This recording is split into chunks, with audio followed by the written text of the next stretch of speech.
या ठिकाणी बुलढाण्याचे सगळे पत्रकार उपस्थित आहेत. रिपब्लिकन पार्टी ऑफ इंडियाच्या मलकापूरच्या कार्यक्रमाच्या निमित्ताने आज मी अनेक वर्षांपूर्वी इथे आलेलो आहे. एक तर आपला पक्ष देशभर वाढतो आहे. नॉर्थ ईस्ट मध्ये नागालँडमध्ये आपल्या पक्षाचे 2 आमदार आहेत. मणिपूरमध्ये आपल्या पक्षाला रेकग्नायझेशन मिळालेलं आहे आणि आमच्या पक्षाला गगनला किसानी सिम्बॉल मिळालेला आहे. अजून 2 राज्यामध्ये आमचा पक्ष रेकग्नाइज झाला तर पुढच्या 5 वर्षांमध्ये त्या नॅशनल रेकग्नायझेशन जे आहे हे आपल्या पक्षाला मिळवण्याचा माझा प्रयत्न आहे. एक तर नरेंद्र मोदींच्या मंत्रिमंडळामध्ये संधी मिळाल्यानंतर पहिल्यांदाच इथं बुलढाण्यामध्ये येण्याची संधी मिळाली आणि बुलढाण्यामध्ये दलित पॅंथरच्या काळापासून आपला पक्ष अत्यंत स्ट्रॉंग राहिलेला आहे आणि गावागावाशी तालुक्याची माझा संबंध राहिलेला आहे. आणि रिपब्लिकन पक्ष हा विदर्भ आणि उत्तर महाराष्ट्राला जोडणारे टोक आहे. त्यामुळं बुलढाणा हे जे आज जिल्हा जो आहे हा अत्यंत महत्त्वाचा जिल्हा आहे. विदर्भ आणि उत्तर महाराष्ट्राला जोडणारा जिल्हा आहे आणि या जिल्ह्यातल्या समस्या आहे त्याच्यामध्ये भूमिहीनांना जमीन मिळाली पाहिजे अशा पद्धतीची मागणी आमची अनेक वर्षापासून होती. आणि त्या दलित पॅंथरच्या काळामध्ये जमिनीवर शासनाच्या जमिनीवर गाऱ्हाण जमिनीवर अतिक्रमण करण्याचं आंदोलन आम्ही केलेलं होतं आणि त्यावेळेला जवळजवळ मी समाज कल्याण खात्याचा मंत्री असताना जवळजवळ 3-3.25 लाख एकर जमीन लोकांच्या नावावर झाली होती आणि 14 एप्रिल 1990चा GR जो आहे तो त्यावेळेला निघाला होता. तर एक गायरान जमिनीचं आंदोलन बुलढाणा जिल्ह्यामध्ये मोठ्या प्रमाणामध्ये होतं आणि हजारोच्या संख्येने लोकांना जमीन मिळालेली आहे. एक तर RPIची मागणी अशी आहे की एक तर 1964ला रिपब्लिकन पार्टी ऑफ इंडियाने जेलभर आंदोलन केलेलं होतं आणि जमीन मुक्ती आंदोलन जे आहे भूमिमुक्ती आंदोलन जे आहे ते त्या काळामध्ये झालं होतं आणि 2.5 लाखापेक्षा जास्त लोक जेलमध्ये गेलेले होते. तर आमचं म्हणणंच हे आहे की शहराकडे जाणाऱ्या लोकांची संख्या वाढते आहे आणि त्यामुळं झोपडपट्टी या शहरामध्ये वाढत आहे. म्हणून गावामध्ये जर त्यांना जमीन मिळाली तर गावामध्ये त्यांचं उपजीव होऊ शकते आणि गरिबी रेषेच्या वरती येण्यासाठी सुद्धा त्याची चांगली मदत होऊ शकते. नरेंद्र मोदींच्या काळामध्ये गेल्या 10 वर्षांमध्ये 25 कोटी लोक गरीब रेषेच्या वर आलेले आहे आणि आमच्या NDA सरकारचा प्रयत्न आहे की प्रत्येक माणसाला न्याय द्यायचा आहे. जनधन योजना जी आहे ती जनधन योजना सुरू करण्यात आली आणि या जनधन योजनेचं जे जवळजवळ 51 कोटी लोकांचे अकाउंट संपूर्ण देशामध्ये जोडण्यात आलेले आहेत. त्यानंतर मुद्रा योजनेचं जे लोन आहे ते 56 कोटी लोकांना मिळालेलं आहे. उज्ज्वला योजना जी गॅस सिलेंडर जे आहे त्याचे जवळजवळ 10 करोडपेक्षा जास्त लोकांना गॅस सिलेंडर मिळालेले आहे. त्यानंतर आयुष्यमान भारत योजना जी आहे त्याचे 4 कोटीपेक्षा जास्त लोकांना फायदा मिळालेला आहे. प्रधानमंत्री आवास योजनेचा फायदा 4 कोटी लोकांना मिळालेला आहे आणि जवळजवळ 12 कोटी लोकांना घरामध्ये शौचालय बनवण्यात आलेले आहेत. जल से नल से जल अशा पद्धतीची एक स्कीम राबवण्यात आली आणि असंख्य लोकांना त्याचा फायदा मिळालेला आहे. त्यामुळे नरेंद्र मोदींचं व्हिजन असं आहे की या सगळ्या योजना ज्या आहेत या योजनांमध्ये धर्माचा उल्लेख अजिबात नाही. या कॅटेगरीमध्ये बसणारी प्रत्येक व्यक्ती जी आहे ती व्यक्ती हिंदू असेल, मुस्लिम असेल, बौद्ध असेल, शीख असेल, जैन असेल, ख्रिश्चन असेल किंवा लिंगायत असेल, पारशी असेल, या सगळ्या जातीच्या धर्माच्या लोकांना त्याचा फायदा होतो आहे. त्यामुळं आमच्या सरकारने वक्फ बोर्डाचा जो कायदा केलेला आहे ते बिल पार्लमेंटमध्ये आलेलं होतं त्या बिलाला माझ्या पक्षाने पाठिंबा दिला होता. लोकसभेमध्ये राज्यसभेमध्ये बिल पास झालेलं आहे. हे जे बिल आहे हे बिल मुस्लिम विरोधी आहे अशा पद्धतीचा प्रचार अपोजिशन करण्यात आला. पण हे बिल जे आहे ते मुठभर लोकांच्या हातामध्ये असणारा बोर्डाची प्रॉपर्टी आहे. ही प्रॉपर्टी त्यांच्या हातातून काढू त्यांनाही त्या ठिकाणी ठेवू आम मुसलमानांना त्याचा फायदा झाला पाहिजे अशा पद्धतीच्या भूमिकेनं ते बिल आणलेलं आहे. कुठल्या मशिदीवरती वगैरे काय कब्जा करणार हा प्रचार खोटा आहे आणि आमचं सरकार जे आहे मोदी सरकार आहे ते मुस्लिमांच्या विरोधामध्ये अजिबात नाही. आणि त्यामुळं मला असं वाटतं की मुस्लिम समाजाला माझं नम्र निवेदन आहे की आम्ही घेतलेले जे निर्णय होते, ज्या योजना होत्या त्या सगळ्या योजनांचा फायदा मुस्लिम समाजालाही झालेला आहे. 10% आरक्षण जे इकॉनॉमिक सेक्शन जे आहे तर त्या आरक्षणामध्ये मुस्लिमांना देऊ नये असं कुठेही नाही. त्यामुळे मुस्लिम समाजाला सुद्धा त्याचा फायदा मिळालेला आहे. त्यामुळं इकडे द्या. त्यामुळं म्हणजे नरेंद्र मोदींचं सरकार जे आहे हे सरकार संविधान बदलणार अशा पद्धतीच्या अफवा पसरवण्यात आल्या आणि लोकसभेमध्ये मोठ्या प्रमाणामध्ये राहुल गांधी आणि इंडिया आघाडीने मोठ्या प्रमाणामध्ये हा प्रचार केलेला होता की संविधान बदलणार आहे, हे आरक्षण जाणार आहे, अशा पद्धतीचा खोटा प्रचार मोठ्या प्रमाणात झाल्यामुळं लोकसभेमध्ये आमचं नुकसान जरी झालेलं असलं तरी तिसऱ्यांदा नरेंद्र मोदी हे पंतप्रधान झालेले आहे आणि पंडित जवाहरलाल नेहरूंचं रेकॉर्ड तोडण्याचा प्रयत्न हा त्यांनी केलेला आहे.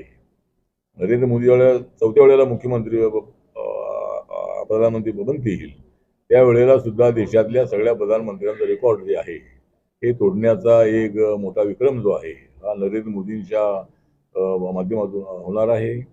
नरेंद्र मोदी हे बाबासाहेब आंबेडकरांना मानणारे नेते आहेत. नरेंद्र मोदी आणि बाबासाहेबांच्या स्मारकाची अनेक कामं पूर्ण केलेली आहेत. काँग्रेसच्या काळामध्ये ही स्मारकाची कामं सगळी अधुरी होती आणि मी त्यांच्यासोबत असताना अनेक वेळेला प्रयत्न केल्यानंतरही त्यांच्याकडून त्याला प्रतिसाद मिळाला नव्हता. नरेंद्र मोदी आल्यानंतर मात्र 26 अलीपूर रोड आहे, डॉक्टर आंबेडकर इंटरनॅशनल सेंटर आहे, त्यानंतर लंडनचं बाबासाहेबांचं घर आहे ते सरकारने विकत घेतलं, त्याचं लोकार्पण मोदी साहेबांच्या हस्ते झालं आणि मुंबईमध्ये मोठ्या प्रमाणामध्ये हिंदू मिलच्या जागेवर ज्या जागेची किंमत 3,600 कोटी रुपये होती ती जमीन बाबासाहेबांच्या स्मारकाला दिली आणि चैत्यभूमीच्या बाजूलाच हिंदू मिलच्या 12 ते 12.5 एकर जागेवर भव्य दिव्य असं स्मारक होणार आहे. बाबासाहेबांचा जवळजवळ 350 फुटाचा पुतळा आणि 100 फुटाचं फाउंडेशन असा 450 फूट उंच असणारा जो पुतळा आहे त्या अरबी समुद्राच्या बाजूलाच या ठिकाणी उभा राहणार आहे आणि या देशामध्ये सरदार वल्लभभाई पटेल यांच्या पुतळ्यानंतर सर्वात उंच पुतळा बाबासाहेबांचा असणार आहे. न्यूयॉर्कमध्ये स्टॅच्यू ऑफ लिबर्टी आहे, तर त्या स्टॅच्यू ऑफ लिबर्टीपेक्षाही हा पुतळा उंच आहे आणि बाबासाहेबांची विचार प्रणाली तर फार उंच होतीच होती. देशाच्या घटनेचे शिल्पकार म्हणून त्यांचं फार मोठं योगदान आहे आणि बाबासाहेबांनी जरी बौद्ध धर्म स्वीकारलेला असला तर या देशाचं संविधान लिहिताना या देशामध्ये हिंदू हे मेजॉरिटीनं आहेत, या देशामध्ये मुस्लिम आहेत, ख्रिश्चन आहेत, शीख आहेत, जैन आहेत, पारशी आहेत, लिंगायत आहेत, या सर्व धर्मियांना न्याय देण्याची भूमिका बाबासाहेबांनी संविधानात मांडलेली आहे आणि आम्ही सगळे भारतीय आहोत याचा आम्हाला अभिमान आहे. ही भूमिका बाबासाहेबांनी आम्हाला शिकवलेली आहे. त्यामुळं ज्यावेळेला देशाची वेळ येते त्यावेळेला आम्ही धर्म आणि जात बाजूला ठेवून आम्ही देशाच्या युनिटीसाठी, देशाच्या प्रगतीसाठी आम्ही सगळे त्या आंदोलनामध्ये असतो.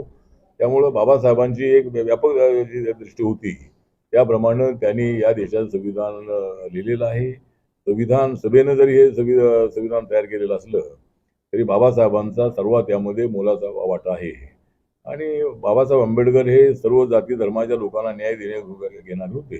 त्यामुळे नरेंद्र मोदी हे सुद्धा बाबासाहेबांच्या विचाराशी एकनिष्ठ राहू. नरेंद्र मोदी आल्यानंतर त्यांनी 26 नोव्हेंबर हा जो दिवस आहे 26 नोव्हेंबर 1949ला बाबासाहेब आंबेडकरांनी संविधानाचा ड्राफ्ट डॉक्टर राजेंद्र प्रसाद आणि पंडित जवाहरलाल नेहरू यांना दिलेला होता. तेवढा त्यांच्या तोंडीवरून उद्गार निघाले होते की डॉक्टर आंबेडकर आपण त्या संविधानाचे खरे शिल्पकार आहात. त्यामुळं बाबासाहेबांचं त्यामध्ये फार मोठं योगदान आहे. तो दिवस जो आहे तो दिवस नरेंद्र मोदीजी प्रधानमंत्री झाल्यानंतर त्यांनी हा दिवस सुरू केला आणि आज 26 नोव्हेंबरला जेवढं महत्त्वपूर्ण नव्हतं पण नरेंद्र मोदींनी सर्व देशामध्ये, सर्व शाळेमध्ये, सर्व कॉलेजमध्ये, सगळ्या सरकारी ऑफिसेसमध्ये 26 नोव्हेंबर हा दिवस पाळण्याचे आदेश दिले आणि 26 नोव्हेंबर हा दिवस सगळीकडे पाळला जातो. त्यामुळं मला असं वाटतं की एक महाबोधी महाविहाराचं आंदोलन सगळ्या महाराष्ट्रामध्ये, विदर्भामध्ये, मुंबईमध्ये आणि मराठवाड्यामध्ये, पश्चिम महाराष्ट्रामध्ये, कोकणामध्ये अनेक ठिकाणी सुरू आहे. मी मध्यंतरी 3 दिवस बिहार दौऱ्यावर होतो आणि त्यावेळेला मी नितीश कुमार यांना भेटलेलो आहे आणि हा जो महाबोधी महाविहार जे आहे ज्या ठिकाणी गौतम बुद्धांना ज्ञानप्राप्ती झालेली होती तर त्या ठिकाणी ते मंदिर उभं करण्यात आलेलं आहे, बुद्ध मंदिर. आणि त्या मंदिराचं ट्रस्ट आहे त्याच्यामध्ये 4 बौद्ध, 4 हिंदू आणि त्या ठिकाणचा कलेक्टर हिंदू असेल तर तो त्याचा चेअरमन असतो, तर अशा पद्धतीचा जो कायदा आहे आणि हा कायदा 49चा आहे आणि संविधान लागू झालेलं आहे ते 26 जानेवारी 1950ला. पण त्याच्या अगोदरचा कायदा आहे. त्यामुळे त्या कायद्यामध्ये अमेंडमेंट करावी म्हणून आपण नितीश कुमार यांना भेटलेलो आहोत. त्या ठिकाणचे जे राज्यपाल आहेत आरिफ मोहम्मद खान आहेत, त्यांना भेटलेलो आहोत आणि त्या बोधगयामध्ये चाललेल्या भिकूंच्या आंदोलनाला पण भेट दिलेली आहे. आणि हे जे चाललेलं आंदोलन आहे ते आंदोलन थांबवा आणि ते थांबवण्यासाठी 4 जे ट्रस्टी हिंदू आहे त्याऐवजी त्या ठिकाणी बौद्ध ट्रस्टी घ्या आणि महाबोधी महाविहार बौद्धांच्या ताब्यात द्या, अशी आमच्या सगळ्यांची मागणी आहे. हिंदूंच्या ट्रस्टमध्ये, मुस्लिमांच्या ट्रस्टमध्ये, ख्रिश्चनांच्या ट्रस्टमध्ये, जैनांच्या ट्रस्टमध्ये दुसरा आमचा पद्धती नसतो, बौद्ध नसतो. त्यामुळं बौद्ध समाजाच्या किंवा बौद्ध समाजाच्या या महाविहारामध्ये सगळे ट्रस्टी बौद्ध असावे अशी आमची मागणी आहे आणि त्याचा विचार नितीश कुमार केलेला आहे. त्यामुळं या आंदोलनात यश मिळेल.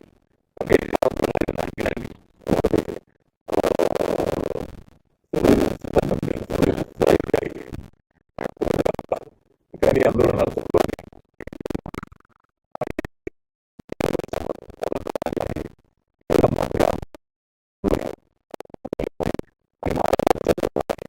जो आहे हा या आंदोलनामध्ये सक्रिय आहे. अनेक ठिकाणी आंदोलनामध्ये आम्ही भाग घेतलेला आहे. आमचं 17 आंदोलन सुद्धा आम्ही सगळ्या महाराष्ट्रामध्ये केलेलं आहे.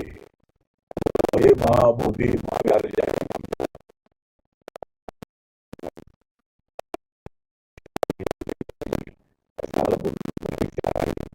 आणि ते आम्हाला देवेंद्र फडणवीस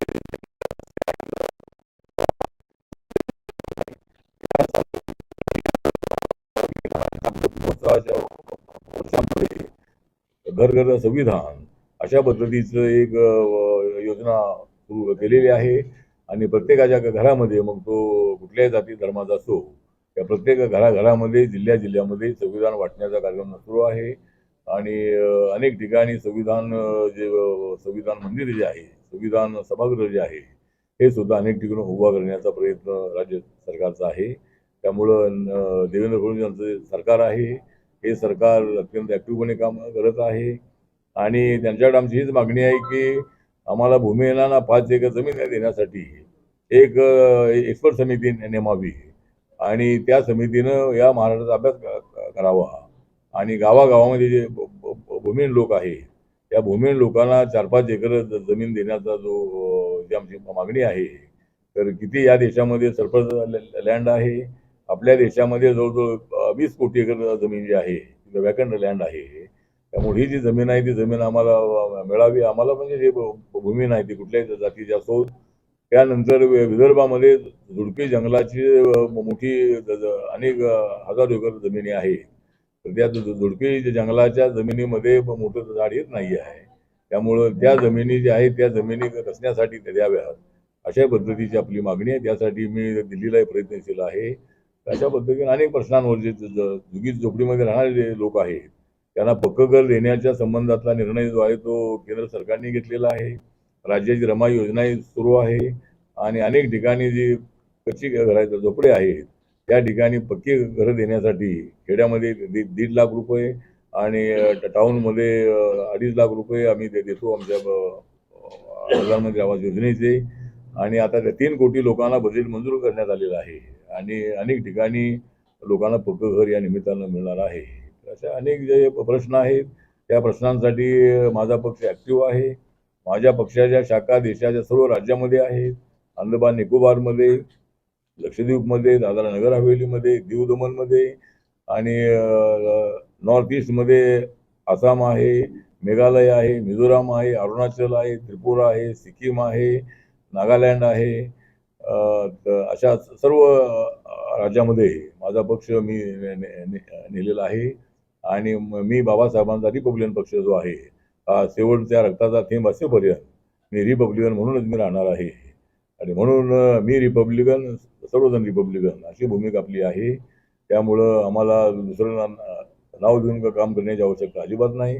मी दलित आंतरजाल्यानंतर जो रिपब्लिकन पक्ष म्हणून काम करतो आहे तर या पक्षाला मोठं करण्याचा माझा प्रयत्न आहे.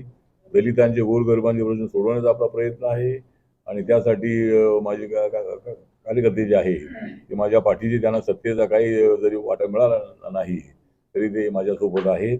फक्त देवेंद्रजीच्या सरकारकडून आमची एवढीच अपेक्षा आहे की आम्हाला मंत्रिमंडळामध्ये स्थान मिळालं नाही, ते जर मिळत असेल तर तो प्रयत्न करावा. एक मंत्रिपद बाकी आहे आणि ज्या महामंडळ आहेत, जिल्ह्याच्या कमिट्या, तालुक्याच्या कमिट्या, एसओ, त्याच्यामध्ये पालकमंत्र्यांना आता सांगून आम्हाला संधी द्यावी अशा पद्धतीची आमची मागणी आहे आणि बुलढाणा जिल्ह्यामध्ये पक्ष मजबूत करण्याचा आमचा प्रयत्न राहणार आहे. साहेब, आपण